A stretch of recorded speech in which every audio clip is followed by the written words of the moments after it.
दोस्तों प्रणाम। मैं आज फिर आपके लिए एक जबरदस्त कहानी लेके आया हूं। जिंदगी इंसान को बहुत कुछ सिखा देती है और बहुत कुछ देती भी है, लेकिन इंसान ये सोचने लगता है कि मैं ही सब कुछ कर रहा हूं और मेरे कारण ही सब कुछ हो रहा है। ऐसे ही एक आस्तिक और एक नास्तिक के बीच में एक झगड़ा है। उस झगड़े को इस कहानी के रूप में बताना चाहता हूं। एक बार दो दोस्त थे। एक दोस्त का यह विश्वास था कि मैं जो भी कर्म करता हूं उसमें ईश्वर मुझे प्रेरणा देता है और उसके प्रेरणा के कारण और उसके आशीर्वाद के कारण मैं सब कुछ कर पाता हूं। और एक दोस्त बिल्कुल विपरीत था। वो सोचता है मैं करूंगा तो होगा, नहीं करूंगा तो नहीं होगा। एक्चुअली होता ये है कि करता तो इंसान ही है, लेकिन ईश्वर उसमें प्रेरणा भर देता है और वो कर पाता है।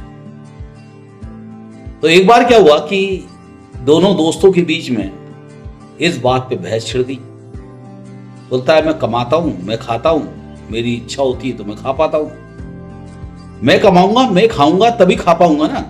बोलता है नहीं, इंसान कुछ नहीं करता, राम देता है, ईश्वर देता है। जब वो ये सोच ले कि तुझे कुछ नहीं मिलेगा तो वाकई में नहीं मिलेगा। अब ऐसा सोचने में उसे लगता है कि मैं ही सब कुछ करता हूं, मैं चाहूंगा तो खाऊंगा, मैं चाहूंगा तो नहीं खाऊंगा। जब दूसरा दोस्त बोलता है चल एक काम करते हैं, मैं ये बात प्रूफ कर सकता हूं कि ईश्वर चाहता है तो इंसान खाता है। दोनों की शर्त लग जाती है, 1000 रुपए की शर्त। अब जो दूसरा पहला मित्र होता है जो ये मानता नहीं था, वो बोलता है चल हो गई शर्त, कल इस बात को मैं प्रूफ करके दिखाऊंगा कि मैं नहीं खाऊंगा तो कैसा ईश्वर मुझे खिलाएगा। अब वो शर्त लगा के जंगल में निकल जाता है दूर। उसे मालूम था कि अगर आसपास में रहूंगा तो उसके साथ ऐसा कुछ जरूर होगा कि लोग खिलाई देंगे, चाहे जबरदस्ती, चाहे प्रेम से, चाहे किसी भी बहाने से खिलाई देंगे। तो दूर जंगल निकल जाता और एक पेड़ पे जाके बैठ जाता है कि नहीं यार अब मैं तो कुछ करूंगा नहीं, मैं तो बैठ जाऊं ऊपर जाके, आज दिन बिताऊंगा और शाम को शर्त जीत जाऊंगा। बस उसको शर्त जीतने का जुनून था। अब वो वाकई में ऐसे ही करता है, पेड़ पे चढ़ जाता है जंगल में जाके बहुत दूर।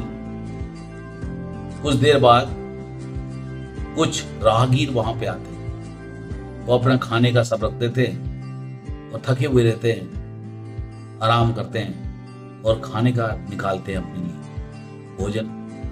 उन्हें भूख लगी होती है। जैसे ही भोजन निकालते हैं, सब बिछा लेते हैं चादर वादर, तभी देखते हैं घोड़ों की टापों की आवाज आ रही।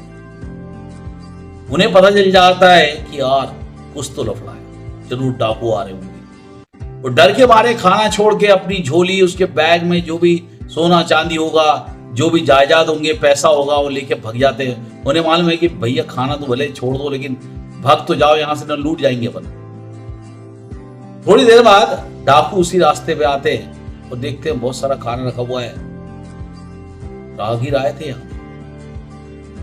अब डाकू बोलते हैं कि चलो अपन ही खा लेते हैं यार, बहुत अच्छा खाना है। तो उनका जो सरदार होता है वो उतर के आता है और अन्न को छूने लगता है। तभी एक डाकू उतरता है, घोड़े से बोलता है सरदार हाथ मत लगाओ। सरदार बोलता है अबे दिमाग खराब हो गया, मेरे को बोल रहा है? नहीं मालिक, नहीं सरदार, अरे मैं तो आगाह करवा रहा हूं। हो सकता है ये एक साजिश हो, ट्रैप हो हमें पकड़ने का। जरूर यहां ना कहीं पुलिस जरूर होगी, हम ये खा लेंगे, वो बेहोश हो जाएंगे और पुलिस हमें पकड़ के ले आएगी। अब वो इधर उधर भागते हैं, बोलते जाओ घोड़े से इधर से देख के आओ, उधर देख के आओ। बहुत दूर दूर तक घोड़े से देख के आते हैं, कोई मिलता नहीं, थक हार के वहां खड़े हो जाते हैं। फिर जिस डाकू ने उनको बोला था कि वाकई में ये ट्रैप हो सकता है, उस डाकू की नजर ऐसे करते करते पेड़ पे चले जाती, और जैसे वो देखता है पेड़ में वो आदमी बैठा हुआ है, उधर नीचे उतरता है। अब उसके गले पे बंदूक लगा देता है डाकू। क्यों बे, हमें पकड़ने आया था, अब तुझे खत्म करेगा, हमें पकड़ने का। वो बोलता है नहीं साहब, नहीं सरदार, मेरे दोस्त से शर्त लगी थी खाने की, उस चक्कर में मैं पेड़ में बैठा था। बोलता हमें बेवकूफ बनाता है, हमसे चाल खेलेगा, हमसे चाल खेलेगा। और उसे बोलते हैं तो हमें मारना चाहता है, फंसवाना चाहता है। नहीं सरदार, मैं सच बोल रहा हूं। सच बोल रहा है तो एक काम कर, ये खाना खा के दिखा। अगर ये खाना तू खा के सही रह गया तो हम खाएंगे, पहले तू खा। और उसके गले पे बंदूक लगा देते हैं, पूरा खा, एक एक खाने को अच्छे से, एक रोटी खिलाते हैं, उसमें जो चावल रहता है वो खिलाते हैं, सब्जियां खिलाते हैं, उसका पूरा पेट भी भर जाता है और उसकी शर्त भी टूट जाती है। अब उसने भोजन कर लिया है।